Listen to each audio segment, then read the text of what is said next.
Hi, I'm Mark Morley-Fletcher from Play in the Zone, and this is Musicality Now. Hi, my name's Christopher. I'm the founder and director of Musical U, and welcome to Musicality Now. Today on the show, I'm joined by Mark Morley-Fletcher, a jazz guitarist turned peak performance specialist who's developed a system for helping everyday music learners find their own toolkit for tackling performance anxiety and playing at their best in any situation. Mark provides free articles and videos on his website, playinthezone.com, and I love the way he's drawn what can feel like a confusing jumble of ideas and techniques from the world of performance psychology into a clear, coherent framework. So I was eager to invite him onto the show to share some of this with you today. In this conversation, we talk about the non-musical activity that helped Mark draw together the latest research on peak performance into a practical system for musicians. We talk about the difference between good autopilot and bad autopilot when it comes to performing. And Mark shares the specific things you can do to reinterpret performance situations that you perceive as high pressure and diffuse the negative physical and mental reactions they would normally trigger so that you can perform at your best even in those high-stakes situations. In this interview, Mark does a fantastic job of explaining the underlying concepts, but then tying them immediately to real, practical tips that you can put to use right away in your own musical life. So, wherever you stand with regard to performing, I know you're going to get a lot out of this one. Oh, and if you find yourself eager for more at the end of this episode, then be sure to sign up for the free masterclass Mark is giving at Musical U later this month. Details in the show notes. My name is Christopher Sutton, and this is Musicality Now from Musical U. Welcome to the show, Mark. Thank you for joining us today. Thanks so much for having me on. So I came across you obviously through your project playinthezone.com, where you touch on all these fascinating topics of performance anxiety and preparation and peak performance and getting into the flow. And it's made me super curious to know about your own musical background. I know only the barest highlights. So I'd love if we could start off with telling a bit of your own musical story. What were your early music experiences like? Yeah, absolutely. I'd say it's a little bit mixed because I was very serious into music when I was really young as a chorister.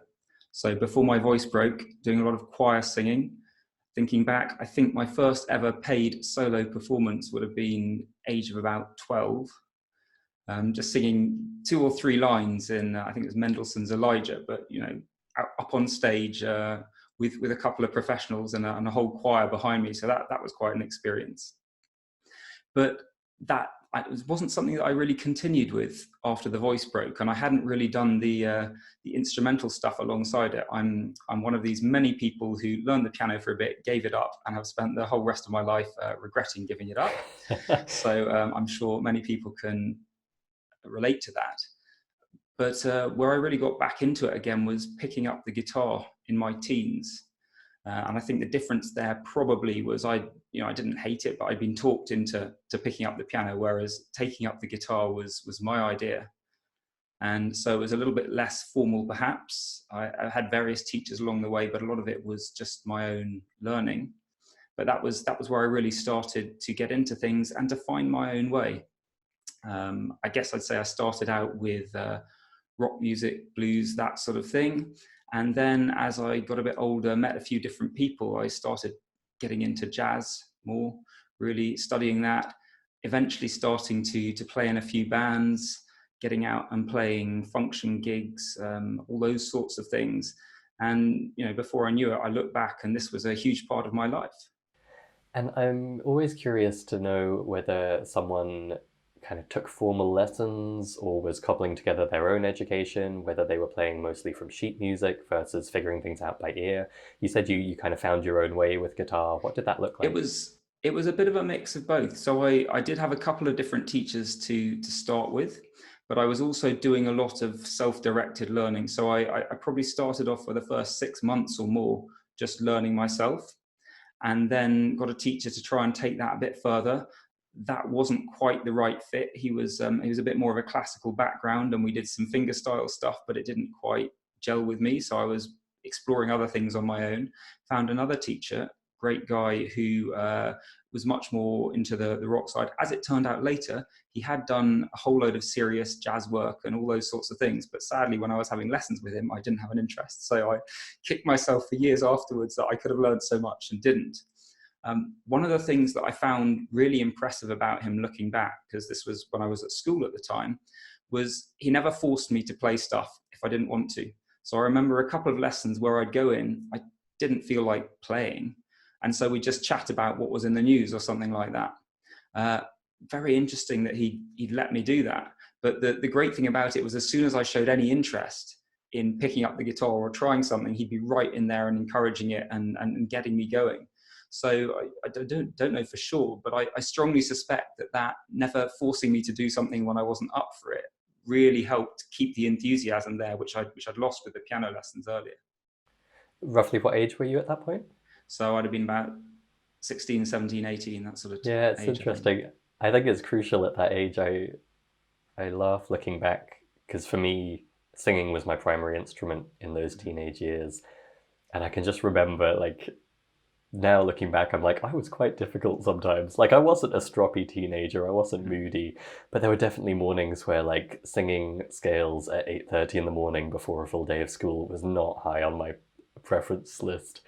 And I'd kind of do it begrudgingly and it would be fine. But I remember I had the opportunity to go back to that same teacher for lessons a number of years later. I was auditioning for an a cappella group and I kind of did a few brush-up lessons with her. And it was really nice to kind of go back as an adult and be a bit more mature about the whole thing. But it just made me very conscious of how I had been a little bit, not hard to handle, but I think all teenagers are at that age. You know, there's the enthusiasm coming and going. And I think the best teachers can allow for that and compensate it rather than try and keep everyone strictly on their path. Yeah. And I can really relate to that enthusiasm coming and going, because there'd be times when I just didn't feel like doing anything, and times when I'd literally lock myself in my room for 4 hours or whatever and practice incredibly focused, just straight through. So real bursts of massive activity and periods of just not applying myself at all. Yeah, and it's definitely not something to just put in a box labeled teenagers because, you know, we know full well with our members at Musical U, motivation is a crucial part of the whole thing, and the mindset that goes into keeping a consistent practice habit or staying on the same path for more than a week or two is tough for adults. Even if you consider yourself mature and you can sometimes force yourself through it, the reality is we are emotional beings and you need to give yourself a little leeway, I think, to ebb and flow with the motivation. Absolutely. So maybe we can touch on that later because I know that community and peer support and expert support are part of how you teach online these days. So maybe we can circle back to that question of motivation. But before we do, when did peak performance and performance psychology become so interesting to you, and when did you start to specialize in it? So it's been interesting to me for a long, long time. I can't remember if I got into that as an undergraduate, but certainly as a postgraduate and still playing in all the function bands, this, that, and the other, I came across Kenny Werner's book, Effortless Mastery, if you're aware of that, and was fascinated by that. And that was a start of digging into a whole load of different resources in this area. But that was always very much a nice thing on the side, and I could see how it was really going to help, and I wanted to do it, and I kept kind of trying it for a bit and then falling off the wagon or not quite being sure how to put it into practice. So I guess you'd say it's been a nice ongoing thread for the last 15 or more years. But it was really only probably about 4 or 5 years ago now that I got very heavily into, okay, how are we going to make this work properly? And as I don't know how many of the listeners know, but in my opinion, there's a lot more out there in the field of sports psychology around peak performance and performance anxiety and stuff than there is available in music. So it was perhaps not a surprise that that's actually how I really came across it. I'd taken tennis up much more seriously a few years before, suddenly found myself playing the odd tournament, whereas before I'd just gone out to hit for fun. And was right back in that situation where, my goodness, I'm getting ready to serve at the start of a match and my legs are shaking and my arms are shaking, and what's happening here? Because to go back to the musical journey, that's certainly something I'd experienced playing in bands and getting up on stages. But through 10 years of doing this repeatedly and getting exposed to it and just getting more familiar, that had gradually sort of decreased, certainly in most situations. We can perhaps talk about different situations causing different things later, but I kind of thought, this is something I've got through. So it was a real surprise to get on the tennis court and suddenly think, wait a minute, here is this thing again that I haven't felt for 5 years and I thought was gone, and totally different context. So I didn't feel as at home, and you got that result. And I was lucky enough to find a tennis course that did focus very heavily on the mental game side of things.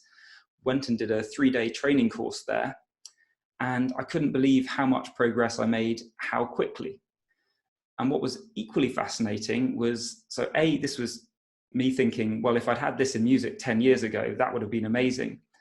But even more than that, I found I was able to push through all the sort of, a lot of the bad stuff that was holding me back, but found that there was still further to go on the other side. There was potential to raise my game beyond where I thought I was capable of. And so that definitely left me going back to music, saying, well, wait a minute, I've got unfinished business here. If I can do that in tennis, what am I leaving behind on the music side of things? And so I got really fascinated at how much can I bring of this to music. And like you say, you mentioned the community and all sorts of things like that. The other piece of the puzzle, if you like, there was the way in which this experience had happened in tennis. Because as you said, I'd been following the peak performance and the performance psychology stuff for years in music, and I kind of got it, and occasionally something would work, but I never really got it to really bed in or to stick with it or to get the full amount out of it. And there were a few things that I realized were there in the tennis course that I hadn't had in the music. So it was the community. It was having a whole group of other people there who were keen to do this, who were motivated, and that provided both motivation, looking at what they were doing, but also accountability, because I could look at them and think, right, if I'm just going to slack off here, I'm letting these other guys down. So that really helped. It was having some instructors there in person, just to kind of keep bringing you back to doing it, because it's the same in tennis as it is in music. There's so much technical stuff you can focus on. And it's really tempting to do that, because that's what it feels like always has the effect. So it's very easy to fall back into, I'll just check how my backswing was, or what am I doing with my foot position, or stuff like that. And having someone there saying, no, you're meant to be thinking about what is going on in your head instead, stuck me with it, when otherwise I might not have done that. And finally, it was having a real structured approach. There was a very definite, here are the things we're going to work on, here's how long you need to do each one, here's the order, here's how they all fit together. And you could see that as a system. Whereas what I'd done on the music side was I had a whole load of great information, a whole lot of great ideas.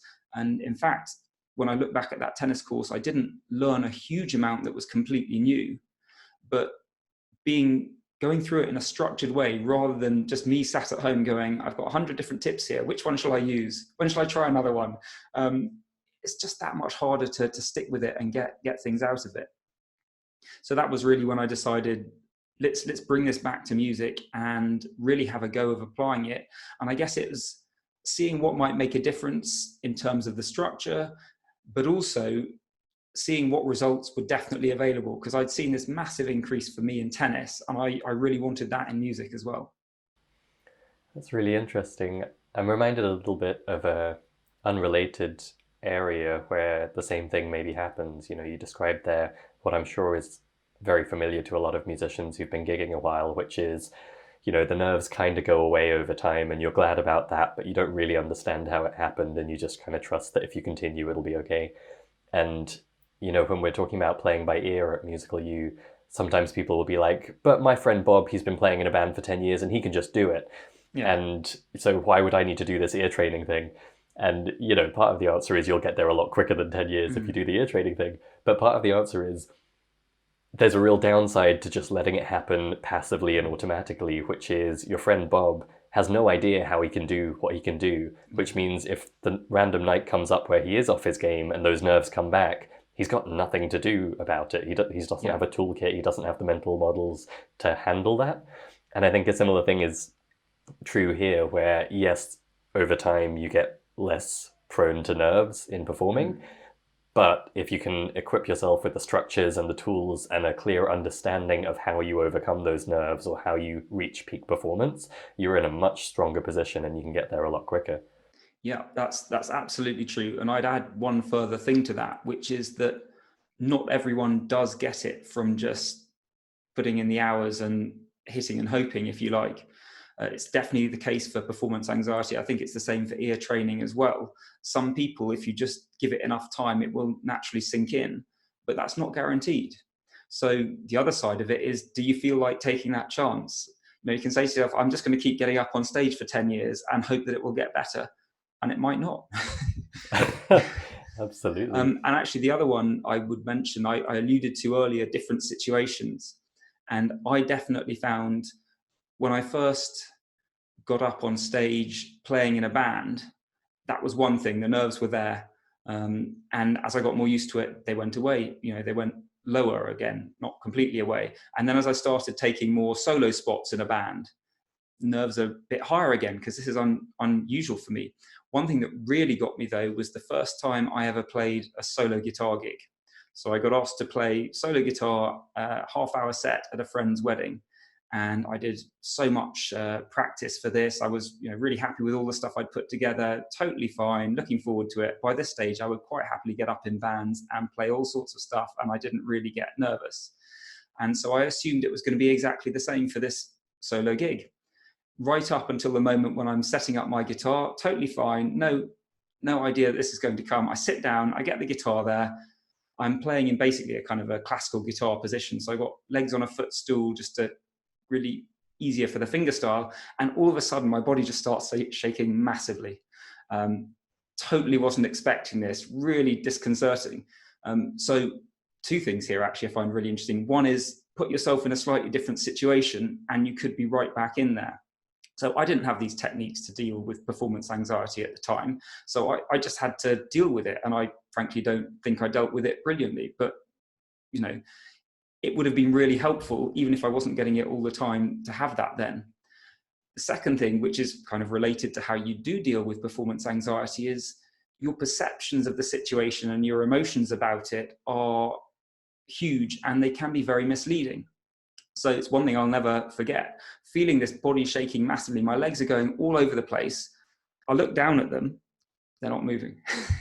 I can feel them shaking hugely, but my eyes are saying, no, they're absolutely steady. And that difference, it comes up a lot in all the mental side of music, that the way you perceive, you think things are happening is not always accurate, but that can totally affect your decisions, your feelings, all those sorts of things, because you feel the body shaking massively, you interpret it in a negative way. This makes you more worried, things get worse, and at that point you might actually genuinely start shaking in a noticeable thing. So so many different experiences there. Yeah, and I think you touched a moment ago on the reason I was so keen to invite you onto the show, which is these days there is a fair amount published about performance psychology in blog posts and books and TED Talks and all that kind of thing. But I think to the average music learner, it can feel like such a jumble of cool ideas and tips and tricks and, this is the one true method versus just try a bit of everything. It can be really confusing if you're trying to actually practically put it into practice, into your performance. And you are one of the few individuals I've come across who has very thoughtfully tried to aggregate everything that works and put it in a clear, coherent structure for people. And I know that you have a number of areas you consider are important to think about and to work on to get to that level of peak performance reliably. I wonder if we could talk through some of those. Yeah, absolutely. And I think I'd just say, as you've kind of hinted at before we start out, there is no one correct way to do this. This is something I find really useful that works for me at the moment. It may be that I will change things up or do it in a slightly different way in the future. I mean, to be honest, I would love, like you say, to if I can make it even smaller and even more concise, that would be amazing. Because as you rightly say, I think one of the hard things is there's so many things for me to think about. Shall I even bother doing any of them? But yeah, if we talk through some of those areas and why they're important and what you can do with them, does that sound good? For sure, yeah. Yeah, so it's a nice lead on from what we've just been talking about. the first thing that I look at is responses to pressure situations. And there's two really big concepts here. The first is when you're in a pressure situation, your body will have a physical response that we're all pretty familiar with. Sort of the heart rate goes up, you get the butterflies in the stomach, you might get the shaky arms, all those sorts of things. But there are also your mental response, what happens to your thinking process, and your emotional response, how you feel about it. So that's one whole thing, and I'll say a little bit about some of that in a second. The other thing that you can do here is it is your perception of pressure rather than actual pressure. So if you imagine being out on stage, giving a TED talk, say, in front of however many people in the audience, and you know there's millions more going to be watching on video, that is a very high pressure situation, you might think. But if you imagine you're on the same stage, the auditorium is empty, the cameras are there, but they're turned off, no one else is ever going to see this, and you give the same talk, you might feel no pressure at all in that part of it. So what you're doing and the surroundings you're in are basically exactly the same. It's whether you perceive pressure or not that has that big impact on your physiology and your emotions. So one of the other things you can do is change what you see as a pressure situation. But going back to the kind of the physical and the emotional responses, the first thing that I would say about these is they're normal and they're healthy, and it's totally okay to get these responses. Because if you go back into it, this is an evolved response to being in dangerous situations. And it's not always the right response in the modern world when what we're dealing with is what we worry about other people thinking or something like that. But it is basically a sign that your body is working perfectly normally. So probably the biggest issue with some of the performance anxiety things around pressure is feeling that we shouldn't be feeling this. And that makes you feel worried because you're feeling anxiety, and therefore you start to feel more anxious and you can go around in a bit of a loop. So, I mean, the simple, most helpful thing about that is just to feel okay with it. And once you've done that, there are things that you can do to change that physical response. But first of all, it's fine. Secondly, most of those things don't have a huge impact on how well you're actually going to play your instrument or sing or whatever it is you're doing. There are some that will, but the vast majority of them just feel unpleasant. I think that's huge. Sorry to interject, yeah, please. But I can remember, for me growing up, it was the butterflies in the stomach that was the symptom of performance anxiety. And I can remember so clearly in my brain, it was, I'm feeling this way, I'm not good enough, I'm going to screw it up. Like, very clear, logical progression in my brain. And just knowing that, no, that's a physiological response, it's normal, it's my brain perceiving a threat, but it doesn't mean anything about my preparedness or my ability to perform. I think that's huge. Yeah, and it's really interesting the way that you say, like a lot of us do, oh, I'm feeling this is bad, I'm going to screw it up. Because one of the biggest things that makes it a bad response, if you like, is the emotion and the thinking we put on top of it. Really interesting thing is if you look at the physiological response to excitement, it's very, very similar. If you imagine going on a roller coaster, you might well get those same butterflies in your stomach, all those sorts of things, but you see this as a very good situation. So actually the physiological response is pretty much the same in both cases, but the emotional response, I'm worried about this, I think it's bad, versus, oh, how exciting, I'm really looking forward to this. It's that turns it from something that's really unhelpful into something that can be positive. And just to give a kind of a helpful tip on one way to actually do this, because it's very easy for me to sit here and say, oh, just see it as fine and it's great. And what does that actually mean? It can be a bit harder to do in practice, and some good days you might manage it and others you don't know. So one little thing that I like to do is actually physically talk myself through some of these things. So just the attitude of bring it on, or I love it when you get these feelings is a great way of specifically kind of saying to yourself, it's okay. And if I am on my own, in a room with no one else around, I will literally say these things out loud. I remember actually back to the tennis one before a local club doubles final, I was feeling that just at home before going out. So I was sitting there going, oh, I see I've got some excitement here. I love it. Come on, bring it on. Not doing that on the court when other people would hear me, but you could try that. But I will definitely actually think the words as I go through that, because it's putting, if you're just thinking, oh, I want to accept this, I want to lean into it, it's kind of easy to think, well, I should do that, but you're not really feeling it. But if you're actually thinking or saying the words, oh, I love it, give me more of this, it's kind of pretty hard to do that and and not mean it. Yeah, well, I think I'm really reminded of a past guest on this show, Lisa McCormick, who has this note to self method for kind of managing your inner game. And she really recommends just responding to that frustration with, I love this. Like just having that little mantra so that when you get frustrated in the practice room, you just stop and you're like, I love this. Like, this is an opportunity to learn. This is what I should be doing. I'm winning. And I know that if you've never tried this, it might sound a bit hard to believe, like you might have that instinctive response that it's disingenuous, like I'm saying it, but I don't really mean it, so it's not really going to work. But I think, there's this research that shows that smiling produces happiness, not just vice versa. And if you make yourself physically smile, it can lift your mood. And I think this is similar, where even if you consciously know you are choosing to put that thought in your head, the subconscious mind doesn't really know. Like, that thought is in your head, that's what it's paying attention to. And I think it can be really effective to have that proactive response rather than, as you say, just trying to be okay with it. To be like, no, I'm going to replace that bad thought with this positive one I know will serve me better. Yeah. And a lot of this comes down to what you might hear talked about as the challenge threat sort of axis.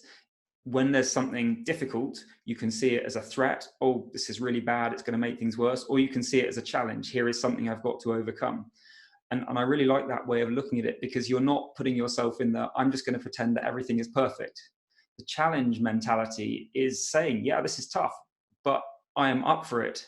And that makes just such a huge difference. Absolutely. So that was the first area, was that physical and mental response. Is that right?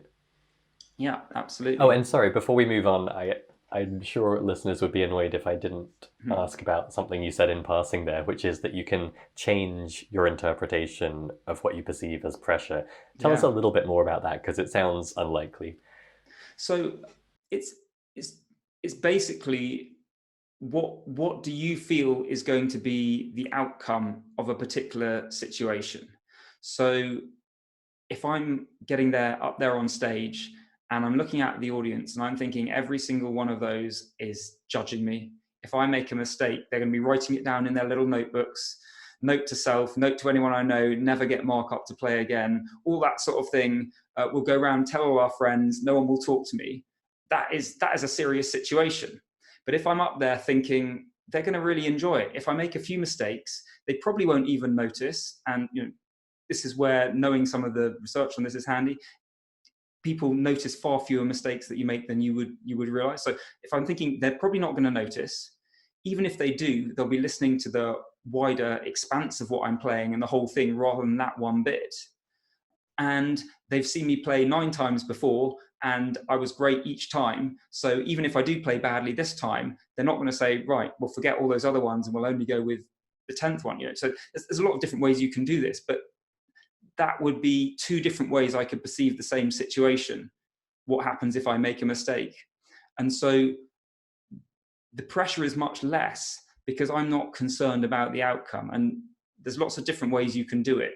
Is it because, well, maybe they're going to react in whatever way it is, but I don't care how they react? Or maybe I'm just getting overly anxious about stuff I think they're going to do, which is not true at all. Or maybe I look at it in terms of the bigger life picture. Okay, maybe they're going to react badly, I'll get a bad review or whatever, but hey, this is one gig. I go back, I hang out with my friends, I have a great time with them. That doesn't affect that part of my life. I'm healthy, so there's a lot of different ways you can do it. Does that help? Yeah, that's super cool. So you're taking the same physical situation, but you're kind of defusing the pressure by reinterpreting what's going on in that physical situation. Is that right? And I mean, it can be as simple as anything that works for you. I mean, I can't remember which one, but certainly some of the tennis players are talked about as just being really excited when they got to a major final. Because a lot of people would see it as, wow, so much pressure, everyone's watching me, what if I lose?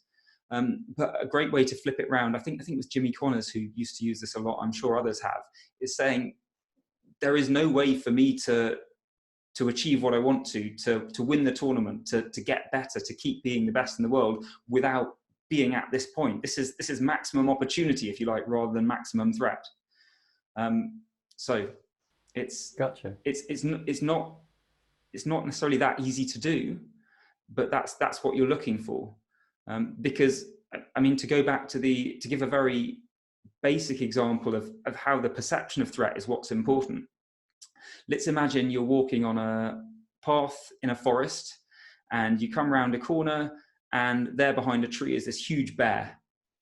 Okay. You're going to have a massive reaction to that. You know, the fight and flight thing is going to kick in.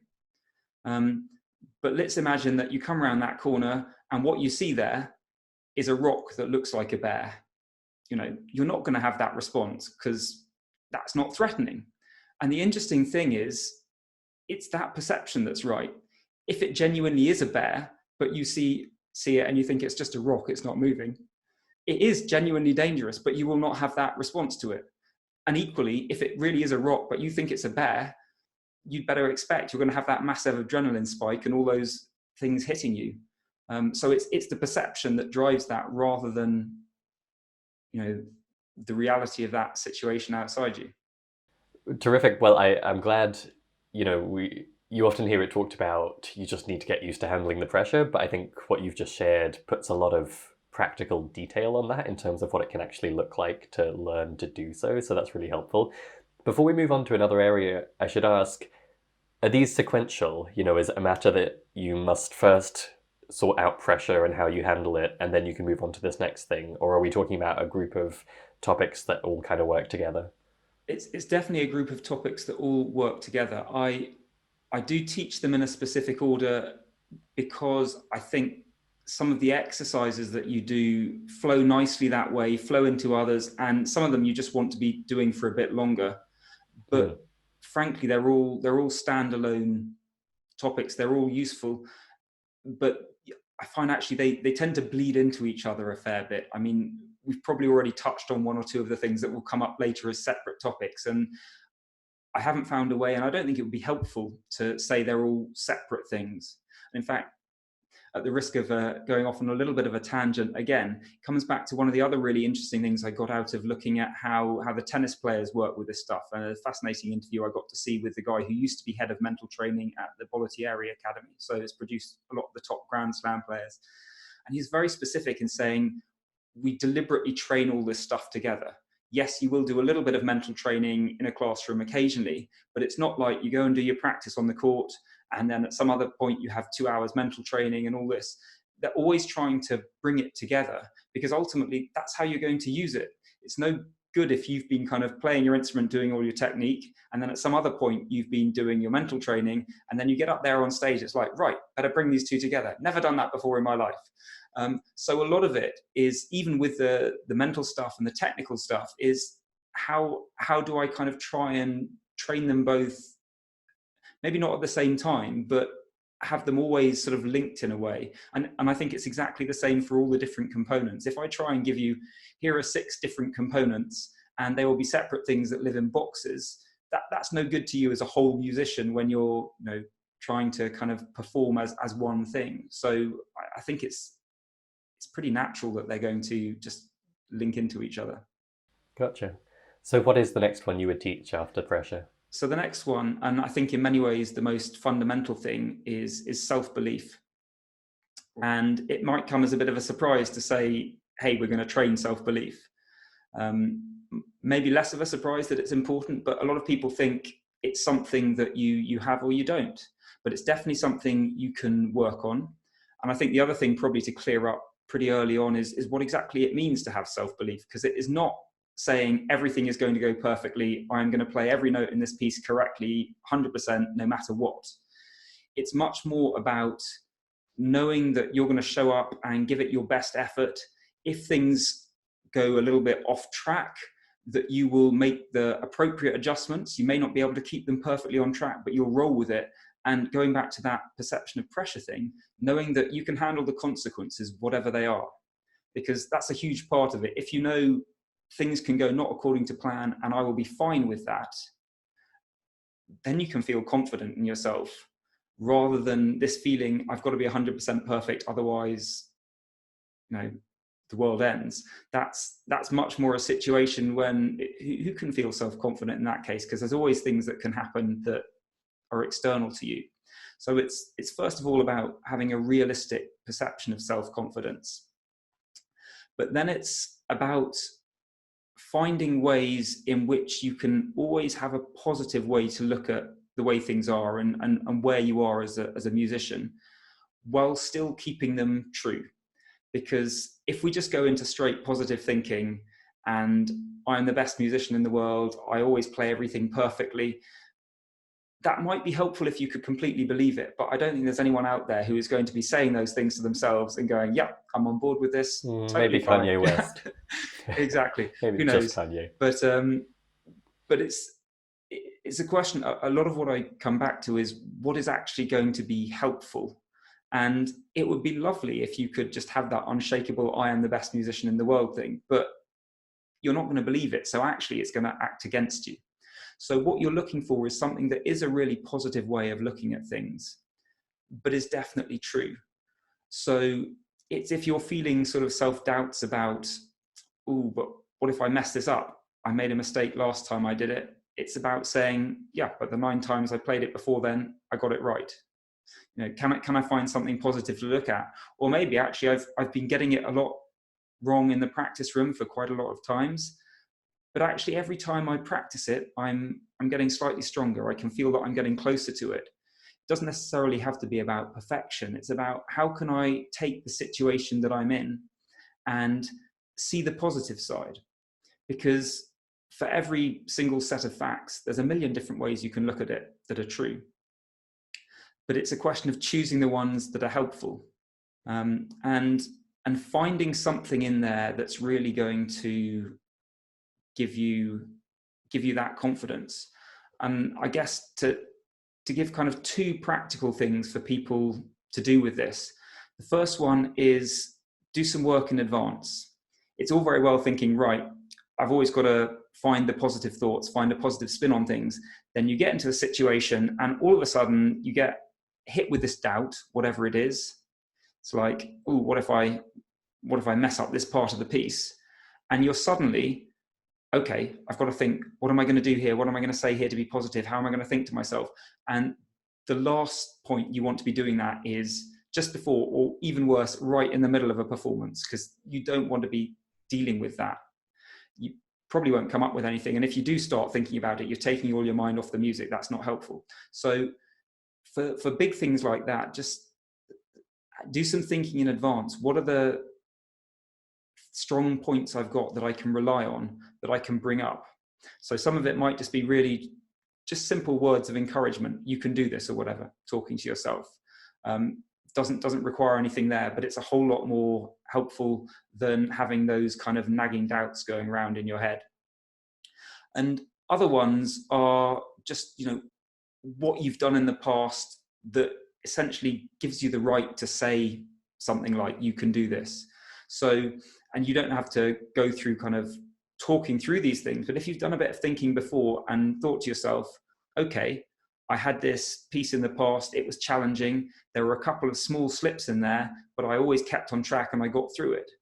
And you can think of 2 or 3 cases when you've done that. Then when you're up there and you're saying to yourself, you can do this, you're knowing this is built on something solid, rather than this is just hopeful, positive stuff. So that's one of the things you're looking to do. You're looking to build up a really solid, but very simple. You don't need a lot of this stuff, and it doesn't need to be complicated, just something that's positive. And the other thing that I'd encourage people to do is get creative about where you draw these things from. Because it's all very well if you're in your comfort zone, if you like. This is another gig, I've done lots like this. But what if it's a new situation? And so the first thing is it doesn't have to be exactly the same. If I've got through a piece when I had some slips and I was playing a solo guitar gig, and now I'm worried about it in terms of a band gig, it's not exactly the same situation, but the general concept is the same. And you can even get creative if it's something that feels completely different. So let's say for the first time, I'm now going to be playing a gig on a huge stage in front of thousands of people, whereas before the maximum I've ever played for was about 50 or 100 or something. That can feel, and it is a massive step up, and maybe I've genuinely never done something like that. But what I might look at is say, well, remember the first time I played in front of any crowd at all? That was a step up from never having done it. And I did that okay. So clearly I'm the sort of person who can successfully take a step up. This is just another step up. So it won't always be the exact thing, but if you look around, you will probably find examples you can use to say to yourself, you know what, I can do this. Excellent, yeah, and that's definitely another of those things that we're at risk of assuming just happen naturally. And if you've got self-confidence and self-belief, that's great. And if you don't, you don't. Yeah. But as you've so vividly explained there, it's something you can build very consciously. I know that for me, like outside the realm of music, but when I stepped out to do my own thing and be an entrepreneur and try and start a business, suddenly I had to really think about my self-esteem. It was all well and good when I was in school or university or employed. I could kind of have a very clear sense of my identity and why I had reason to have good self-esteem. But out in the wilderness, suddenly I had to really do something really to make sure I maintained that sense of self-worth. And I know that picking up a book on self-esteem in that period definitely helped me see that, oh, okay, this is something that I could be conscious about and develop a methodology for and equip myself for, rather than just hoping it magically happens and I avoid the pain of it not happening. Yeah, and actually just to throw one other idea in there that you've kind of brought up there is just take the time on a regular basis to give yourself a little pat on the back and recognize things you've done well. Because I think people generally, but particular musicians, when we're looking to practice, so we're always looking for what is not so good so I can fix it. It's very easy to lose sight of all the good stuff you're doing every day, but it just flies under the radar. So a great way to build confidence is maybe just once a week, look back and say, what are 3 things that I did well this week? At the end of every practice session, maybe what are 3 things that I did well? It's just something like that. So you're feeding your brain a constant list of, I can do this, I can do this. Here was something that was successful, because that's what's going to build up your confidence levels, rather than if you're always noticing the bad stuff. Absolutely.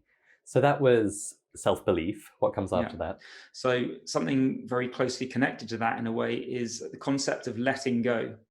So it's just feeling free to let the music come out, let your hands, whatever it is you use to play your instrument, do what it knows how to do, rather than trying to really consciously control it.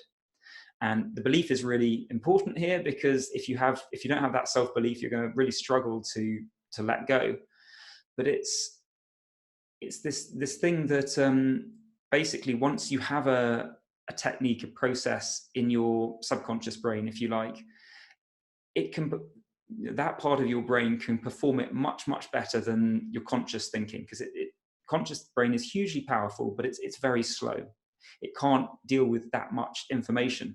So if you get in that situation where you're now about to perform, and all of a sudden you think, oh, the pressure's on, I'd better get this right, I'd better really control it. Unfortunately, that's the worst thing you can do, because as soon as you step in and try and take control, you're actually making it much harder for yourself.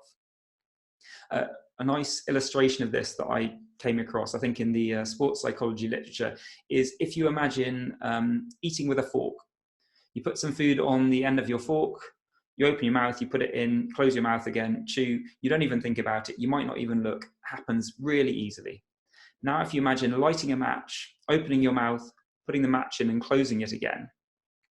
So that's actually totally fine if you do it right, because you close your mouth around it. There's not enough air for it to burn. The match goes out. You don't get burnt. But that's not what happens, because we're back to perception of consequences again. You're worried you're going to burn yourself. All of a sudden, your arm is probably going to tense up, because you know you've got to get that match in the right place. Otherwise, you're burning your mouth. And this thing that you can do totally on autopilot, you're now thinking about it. It feels really weird. You're probably going to miss, the center of your mouth, maybe even your mouth totally, if you even try and do it. But it's exactly the same motion as the fork. What is different is you are now physically trying to control it, because you are worried about the results.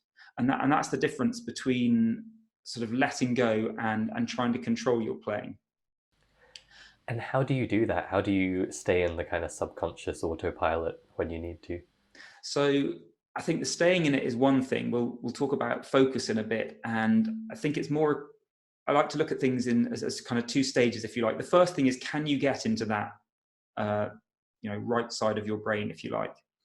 And the second bit is, well, how do you stay there? And most of the time, it's not a case of holding yourself there. It's rather noticing when you drift off and coming back. So it's one of the ones you'll probably do it a fair bit in practice because you're not so worried about the consequences. The issue is actually the one worst time to do it is when people most tend to actually do it, which is when the stakes are higher. So I like to get people thinking about consciously just being aware of what does it feel like to let go? Can I notice it? And then when I see it works, can I deliberately let it happen? If you get that feeling that you want to take over. So one thing that I exercise that I like to use with people is just find some very repetitive phrase to play. So if you're playing something, rock or funk or whatever, something with a groove, a short phrase with a groove is great, but it doesn't have to be a groove. It can just be any repetitive phrase, even if it's a classical piece or whatever. So something simple and repetitive, and just get going round and round that. And you should notice at some point that it almost just starts to play itself. And it should feel really good and flowing while this is happening, because it's in your short-term memory, it's in your muscle memory, and your fingers can just do it. And two things can happen here. One is you stay with it and you just notice how that feels. And you're starting to see, okay, this is what happens when I'm not having to make it happen, it just happens. Another thing that is surprisingly common is you notice you've gone into this, you think, great, I'm letting go, it feels great, and what's happened? I've taken control again.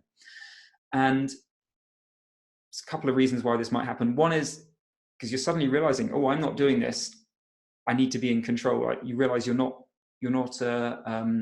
willing to let go, but that's an interesting thing to notice and to work on. The other, even more paradoxical, and I've seen this a lot, is it feels good, you're not doing it. You want to take the credit for this. So it's like, something good is happening. I must know that it's me who's doing it. I will come back in and take control, thanks hand. And then it falls out of it again. So that's a really counterintuitive one, if you like. It's because it's working and you don't want to say, it's not me doing it, it's just happening on autopilot.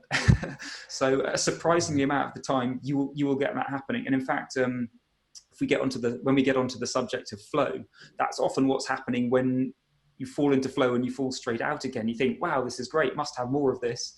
And you're straight in there. And you broke it. Yeah, exactly. That's what you can't do. So that's just a little exercise that you can do. Just play a groove and see if you can notice what it takes to go in and out of letting go.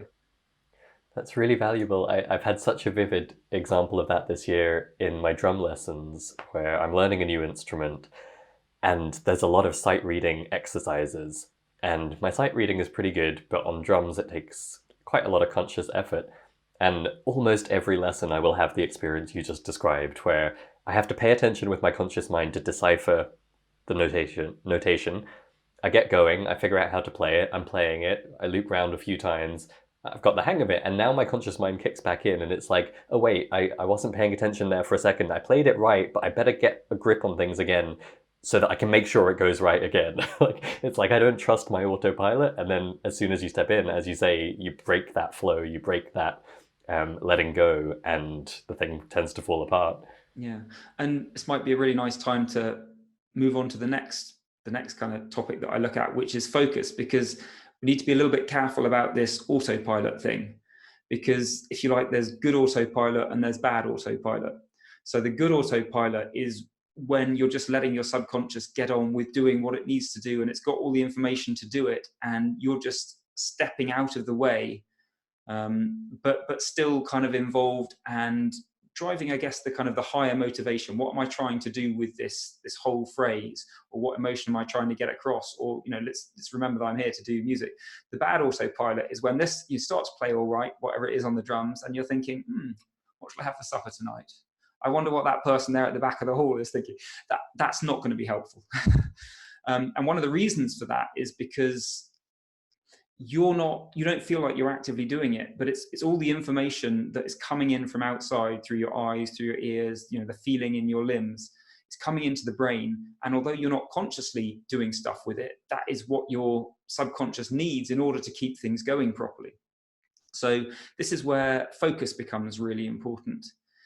Is your focus in the right place to give you all the information you need to play at your best? And are you avoiding being either distracted by those thoughts of, well, what shall I have for dinner? Or even worse, going back to the self-belief stuff, some self-doubt, or actually getting out of the present moment is the big danger here. So it's thinking ahead, oh, this is coming up, I hope I don't mess that bit up. Or even, oh, this bit's going to be great, I can't wait till get to the end, I'm playing so well, or whatever. And things in the past, when you've made a mistake, or you haven't played something as well as you like, and you need your attention to be right here on what you're playing now, because playing music, any instrument, singing, whatever it is, hugely complicated, all sorts of small muscle movements involved. There's all the time aspect of rhythms. If you're playing with other people, you've got to sync with them as well. So much stuff in there. It takes a huge amount of your brain power. And if you're trying to do that while you're thinking of other things, yes, it can happen, but it's going to be at a much lower level than if you've got your full focus there. That is a really valuable distinction that I don't think I've heard anyone else lay out so clearly, that you need focus, but that is not the same as saying your analytical mind needs to be whirring and generating thoughts. And I think it's a slightly subtle thing. Maybe you can just recap that again to make sure it's clear to everyone, the distinction between, conscious mind versus autopilot, and keeping focus without falling out of that, letting go in the flow state. Yeah, so it's keeping your attention on what you need to do without holding it there too tightly or actively thinking, really struggling to think. It's this, when you get people saying it, it's completely true, but not very helpful, saying, don't try, just do. It's that sort of thing. A lovely way that I think it's Timothy Galway talks about it in a game of tennis and in a game of music and other ones, is this concept of relaxed concentration. So your concentration is there, but it's not held there in a vice-like grip and you're straining. It's there relaxed. And we'll talk a little bit about flow, I think, in a second, which is a great way to do this. Another metaphor that I love, which I think I came across literally as a physical one, might have been about how to hold a deck of cards properly, but it talks about holding it as you would a little tiny bird. So it's got to be tight enough that the bird can't escape, but you mustn't crush it at the same time. And that's what we're looking for. You've got to hold your attention, your focus where it wants to be, but as loosely as you can so that you're not straining things, if that makes sense. It does, yeah. And I think it neatly makes a bridge there to the mindfulness meditation that's come up a few times on this show before, and the relevance of that to music, that ability to control your attention without it meaning you've got 1,000 thoughts in your head, and in fact meaning the exact opposite. Yeah. And as I was saying, I think this is one of the reasons why flow is so helpful and such a good thing to chase. And for anyone who doesn't know what the concept of flow is, it's often called being in the zone. It's that state of peak performance. There's been a lot of great research into it, where human beings just seem to do whatever task they're doing at the height of their powers. And it's very tightly related to focus. And one of the reasons for this is, in flow, your concentration kind of naturally does become effortless. And this is such a tough thing to do, to kind of hold your concentration in the right spot at the right intensity. But when you get into a state of flow, that's what tends to happen naturally. You're so absorbed in what you're doing that it almost takes more effort to lose concentration and fall out of it than just to stick with it. And that's really what we're aiming for. You're not thinking very analytically about it. You're just so interested in what you're doing that you're almost kind of watching like an observer who's never seen this before. It's like, oh, let me see what happens. Not forcing it, but just paying attention to everything. And so is this a separate topic in the way you approach these things, or is this a subset of focus? I bring it all together because, again, flow is much bigger than just focus, but focus is a huge part of it. And if you know what it is that you want to be focusing on, that is a huge part of the battle. And I think that was my kind of number one tip for listeners on what to do about focus. Is the very first thing is to think, do you even know where you want your focus to be? Because this is something that we just take for granted a lot. It's like, I'll focus, but on what? So there will be different things that will be different for different people, for different genres, for different points in pieces. But for me, it's things such as, it might be keeping my muscles relaxed. Are my muscles relaxed? Because I know that helps me to play well. It might be sort of feeling the pressure under my fingertips as I fret the strings, if I have a tendency to fret too hard, and if that's what's required. It might be just really paying attention to the sound that is coming out of my instrument. It might be listening to the other musicians if I'm in a band, and that's really important. It might be locking in with the rhythm if that's what's needed at that time. So there's no one right or wrong answer, different situations, different preferences. But having an idea of where it is I want my focus to be is what allows me, if I notice it drifting off, to bring it back. Otherwise, I've got this thing that I know I need to do something with, but it's like a tool. It's like, well, shall I go and hit this nail over here with my hammer of focus, or that one, or shall I bang this, or whatever? It's like, I know I've got to be doing something with it, but I don't know what. So as soon as you've got an idea, actually, this is where it wants to be, that's a large part of the game. Yeah, and again, I think there's an analogy to the meditation where you might choose to focus on your breath purely because it stops your mind going elsewhere. Yeah. How important is it what you choose to focus on? Like, you just gave a lot of examples. Are we talking about you should focus on this because that's what will help you play well? Or is it you should focus on something because that will help you stay in the zone? So it's a bit of both. So as I said, there's a bit of personal preference. And with all these things, you want to experiment a bit and find out what works for you, because it will be different for different people, and it might change over time. The other thing, though, is it goes back to what we were talking about good autopilot and bad autopilot. If I'm kind of daydreaming, looking up at the ceiling, thinking what I'm going to have for dinner, that's clearly not helpful. So think that you need information coming into you to allow yourself to play the music, even if you're not consciously making all those decisions. So your focus wants to be somewhere where it means you are getting all that information. So if I'm a bass player in a band, and it's really important for me to lock in with the drummer, then having my attention on the drummer would be a great choice. It could be on the whole band as well, because I'm getting the drummer there. It could be on something related to that. But if I'm paying attention only to the exact tone of voice that the singer is getting, that's probably not going to be so helpful for me. And certainly if I'm thinking about stuff that's way outside the band. But you're depending on what the music is and what your goal is, that might be different. If you're a lead singer in a group and you really want to connect with the audience, it might be more important for you to have your attention out there than some of the other things. And this also might shift at different points. So let's say there's a part where it's out of time and I'm singing as a lead singer and I really want to connect with the audience, but then it goes into a very tight groove after that. I might make the decision beforehand, okay, I'm going to be focusing on the audience at first. Then when we get into the groove, I'm going to be listening to the whole band and locking in with the rhythm, because they might serve me different at different points. But as long as I've made that decision, then I can make sure my attention goes there. Whereas if not, I'm kind of just, flying by the seat of my pants the whole time. Gotcha. Yeah, that makes a lot of sense. That's really helpful. So what would the next area be after flow? So the next area is how you react to mistakes. Because, like it or not, mistakes are things that are going to happen. So first of all, no one is perfect. But secondly, I like to look at it as the only way you can even come close to playing no mistakes is if you're playing it really safe. If you're pushing the edges at all, if you're kind of trying to use all the potential that you've got, chances are you're going to go over that line at some point and there will be a mistake there. So it will depend a little bit on your attitude to these things. It might depend on the type of music you're playing.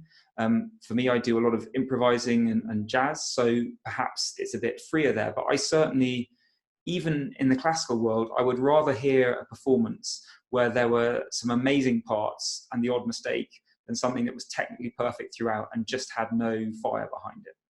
So, I mean, that's the first thing to look at. Is we tend to think, our minds tend to default to, oh, I don't want any mistakes. But actually think about, well, what are you throwing out if you say, I will avoid mistakes at all costs? Because typically the only way to do that is to play it very, very safe. And that may or may not be a trade-off that you're willing to make. Yeah, I'm reminded of an analogy we use quite a lot here at Musical U, which is the idea of a music playing robot. And if you're fully focused on instrument technique and playing the notation note perfect, excellent timing, never a wrong pitch, that's all well and good, but we've got robots these days that can do that. We've got CDs that people can listen to. That's not really why people come to listen to you play. Yeah, absolutely. So, and there's a lot more that you can say around mistakes. We touched on earlier the idea that actually people notice mistakes a lot less than you would think, particularly if you're, in a group or whatever. And even more than that, even if they notice it at the time, will they remember it after the performance is done? Probably not, particularly if the rest of it was good. So they might even notice it at the time, but then come to the end of the piece, it's not there in their memory at all. And this is a really interesting thing, back again to how what we perceive can be deceptive. So for you as a musician, typically what you will notice is the things that go wrong. For you as a listener, and see if this rings true for you, what you will typically notice is the things that sound really good, that go right. But when we're up there playing, we're in that musician role. So it's very easy to think the audience is having the same perspective as us. They're on the lookout for those bad bits, which is very rarely true. But again, that can skew our perception of whether a mistake is such a bad thing or not. So that's the first thing, is to kind of just look at your attitude to mistakes, because it's one of these paradoxical things that the more worried you are about making mistakes, the more likely you are to make them. Comes back to that letting go again. If you're worried about making mistakes, you want to take control. If you're not worried about them, you're happy to let go. And as long as you've done the practice, your body knows what to do. When things tend to go wrong is when you think you know better and you're going to control it. So that's the first bit. The other thing I find really important about mistakes is it's not usually the mistake itself, the initial mistake, that is the problem. It's the reaction to it. Because what will tend to happen is you notice a mistake, your body might tense up, you will certainly start thinking about it. Oh, I can't believe I made a mistake, maybe one. Or it might be, oh, what will people think about it? And then you might get an emotional response as well, feeling bad about it, feeling worried, whatever these things. But all of this stuff that you're doing, so the physical tightening up is never going to be good for playing music. Thinking stuff takes you right out of the present moment. You want to have your focus again. Focus should be something that's happening right now, because that's the only bit of music you can control. If your mind has gone to, I can't believe I made that mistake, or I hope I don't make another one, or whatever, you've lost that again. You're playing at a lower level, and that's when you're likely to make another mistake. And that will just make things worse, and you can end up with a bit of a chain reaction. So this is the tricky thing. Can you let go of that instinctive reaction to mistakes and just get on with, that's fine, it happened, I'll address it later, let's keep playing. Which takes a bit of practice. It is something you can practice. Find a piece that you are likely to make some mistakes in, and just play through it with the aim to just keep playing as much as possible after them is a very simple way into it. Another thing that people might find useful, if you're, like I certainly have been, in this category of musicians who notices these things, because you want to get better, you want to iron out mistakes. When I get up and perform, I want to learn from it. I don't want to have it as a black box. So this is the tricky bit. For the performance thing, I want to be totally in the moment, not hanging on to anything that's happened, so I can give my best performance. But if I do that, my brain is going to be nagging away going, oh, but you lost your chance to learn from all the things that didn't go right. So if you have a recorder there and you record the performance, that is a great way that allows you to do both. And you set the recorder going before you start to play. And your mind just now knows, I don't have that excuse where I need to, because we're telling you, oh, but I need to go back and log this mistake because otherwise I can't get better. Well, if you've got the recorder there, that doesn't mean your mind won't want to do it, but you've got a much stronger, argument, if you like, to say, no, let's stay in the moment. Let's stick with this because I can always come back and review the recording later. That's really helpful. I should hold back from making too many analogies to meditation, but I can't help one more, which is often people give you the tip that if you find yourself getting into that with meditation where you have a good idea and you don't want to lose that good idea, so then you spend the rest of your meditation session trying to hang on to that idea. Some people are like, just have a pad of paper and let yourself write it down so that you can then let it go. And I think this is similar. I think for me, what helped was just reframing as, if it matters, I'll remember it. And then you can let it go, and just trusting in yourself that if it was a really good idea, or in this case, if it was quite an important mistake to learn from, some part of you is going to remember that even if you don't fixate on it. Yeah, absolutely. So we've already covered a great deal and a lot of really actionable stuff, which is fantastic. But there is actually one more area you consider really important to cover. What's that? Yeah, and that is what I call the real world. And it's a bit of a mishmash of a few things. Two big ones, really. So one is that, as we've kind of alluded to already, I'm yet to find one magic exercise that works perfectly for everyone. There are lots of different ways. Mark. What was the point if there's no one perfect? I'll get there. Maybe not. But different things work for different people at different times, and different instruments, different genres. So it's good to play around with these things, and just to know that they're not all these ways of doing it are not set in stone. So the important thing for me, though, is when you've got an exercise, is to understand what the principles behind it are, because then you can think, well, how might I change it to work for me? Because as long as you can do something that's in the spirit of that, then that might make sense. If you're taking something and going, well, I don't like this bit, so I'm going to cut it out, and that's a fundamental part of it, that may not be so helpful. But I definitely encourage people to be a little bit creative, but just see what's working and see what isn't. And if something really doesn't suit you or doesn't suit your situation, so for example, all the examples I've given about where you might put your focus, if you're playing an instrument or a type of music where that is totally not appropriate, then you don't have to go with any of the examples I've given. But remember the thing that I was talking about, where I'm saying it wants to be somewhere where you're getting the information that is most important to you. And you can work out, well, I've got 3 ideas of what that might be. Let's experiment with them and see which one works. So that might be one thing. The other aspect of the real world is a lot of these practices you can do work great when you're on your own in the practice room, and most of them are set up so they should work at a gig as well or whatever. But sometimes things don't work like that. A really big example for me is going to jam sessions, which I do a lot as a jazz musician. So partly, if there's just a little bit of a routine that I like to have before I play, just to get myself ready, only takes a few seconds. But if you're getting up on stage on a jam session, I'm having to plug my guitar into the amp, check that's all working. There are other musicians getting up at the same time. People are deciding what tune we're going to play. I'm trying to work out if I know what the music is. Sometimes they'll start before I'm ready. I just don't have the option to do that. So what are ways that I can change that around so that I can still get some of the benefit, even in a situation where it doesn't seem to fit? And I can find ways to do that. That's part of it. But the other part is just accepting this is what happens in the real world. It's okay. Just because I haven't been able to do my little pre-performance routine as I would like doesn't mean that I might as well kind of shut up shop and go home or think it's a lost cause. It's that challenge mentality again. This is not how I would choose to do it, but you can bet I'm going to find a way. And the other thing is just dealing with some of the stuff that the real world throws at you. So in terms of a couple of practical tips, it's about minimizing the stress from the things that you can control, because there's always going to be stuff that might happen. Perhaps the sound system at a venue isn't working and you thought you'd get to set up and sound check and you don't. Goodness knows the number of times I've had that happen. But there are things that you can control. So for example, a couple of quick tips. For the equipment that I'm going to take to a gig, I like to have a checklist for that. So I don't have to worry, have I remembered everything? Might I forget something?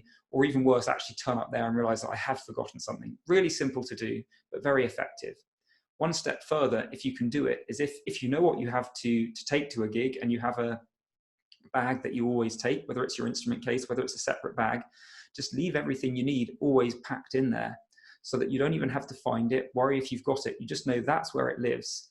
I can pick up the bag and I know I will have, my spare cables, my tuner, this, that, and the other, my spare set of strings. They just live there. So that's another great thing to do. And just allow yourself time so that you're not rushing around. Just make sure you aim to get there early. It's, again, surprisingly simple and often doesn't happen. And on the off chance that you're delayed on the way or whatever, you'll still have time. You don't have to rush. You don't have to stress about it, because there's all sorts of other things, both the nature of the performance itself, the stuff that you can't control. Those things can affect how you're going to play. So you might as well just take the small, simple steps to control the things that you can control.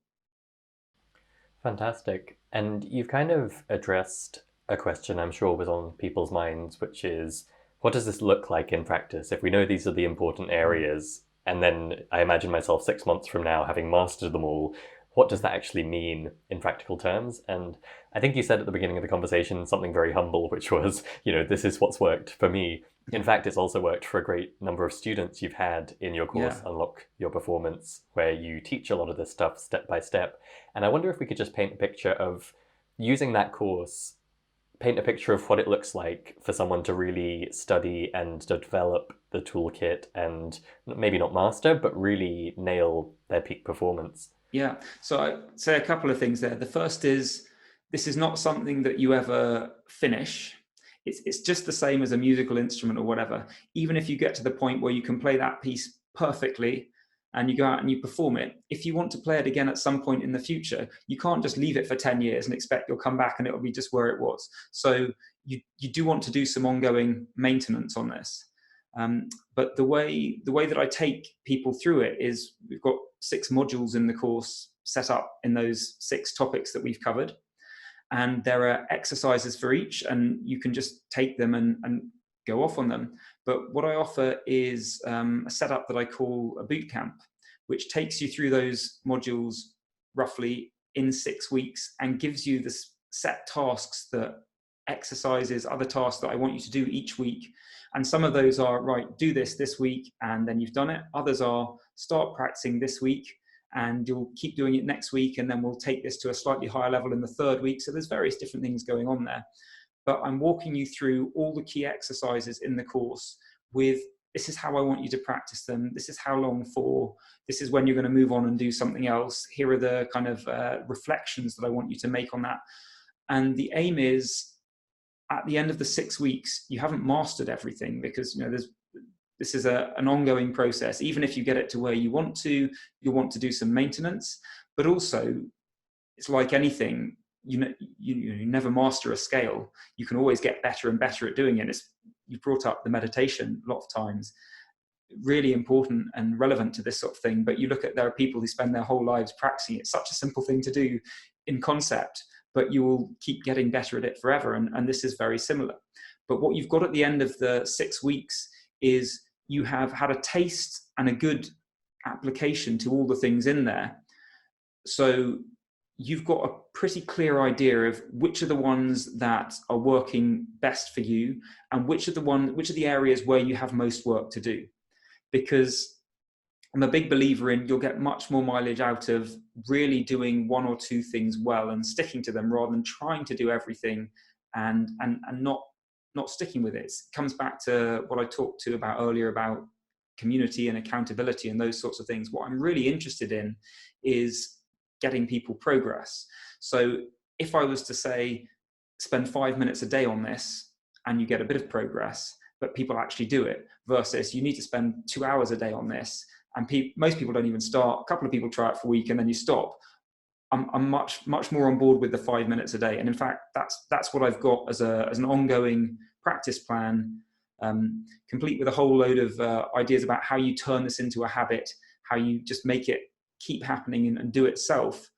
And that comes down to picking, well, what is the most important thing for me to work on now? What is one exercise I can do to get better at it? And let's put that as a regular daily thing.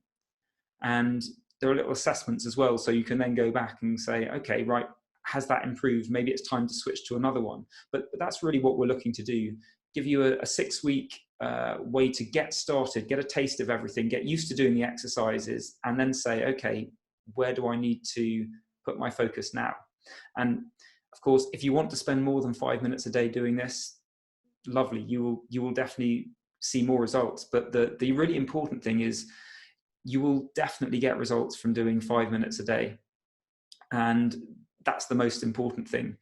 To do just a little bit of this, it can make a huge difference to your music, how well you play. And the thing that I think has been under there, but I haven't perhaps stated as strongly as I could and do, it makes such a difference to my enjoyment of music. And I see that for so many of my students as well. It's not just can you play better. If you're not worried about making mistakes, if you can let go rather than trying to control everything, if you believe you've got the confidence that you can do this, you can just have so much more fun on stage. And I guess to come right back to the start of the conversation, how did I get into this? One of the things that always really bothered me was I play music because I love it. I've spent years with it because I love to do it. And so it was the question, well, why should getting up on stage be such a chore? And actually, I don't enjoy it either because I'm not looking forward to it, or the one that I really used to get a lot, which is where I'd get off and I'd have played really well and I've made 2 or 3 mistakes. I would beat myself up about those 2 or 3 mistakes, and people would come up to me and say, that was great. And I would then tell them about all the things I'd done wrong, and I wouldn't believe them. And I should have got so much pleasure out of it. And a lot of the time I didn't. And, that really frustrated me. Fantastic. Well, I can definitely see how nailing the peak performance and getting past performance anxiety makes an enormous difference to your enjoyment of music overall. And that's, a great side benefit to have to the main objective. Mark, when I came across your course, I was so happy because, as I said earlier, this is a really important topic about which there's a fair bit known, but I feel like music learners, myself included, have been lacking a clear, coherent, step-by-step plan to actually put it into action. And when we spoke previously, it was immediately clear that you really know what you're talking about, and I'm sure that's something everyone has seen today in our conversation. So it's definitely a course, Unlock Your Performance, definitely a course that we will be recommending to our members at Musical U, and I'd encourage everyone to check it out.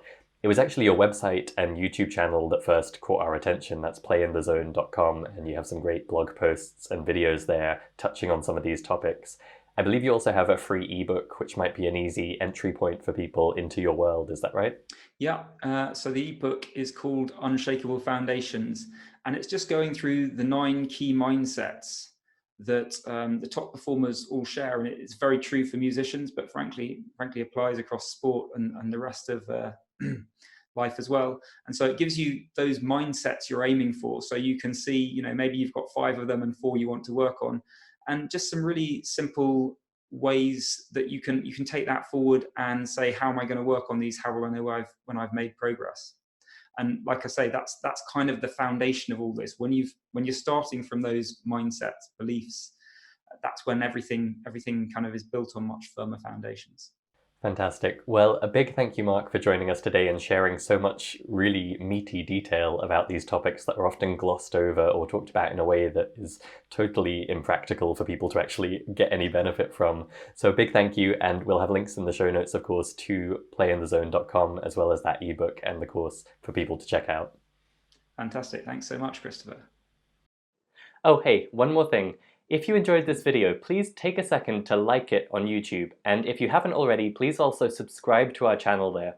That's going to help make sure you get all our latest videos as soon as they come out, and it also helps us reach more people, which means more episodes, better guests, and everybody wins. So please take a second to like this video and hit subscribe.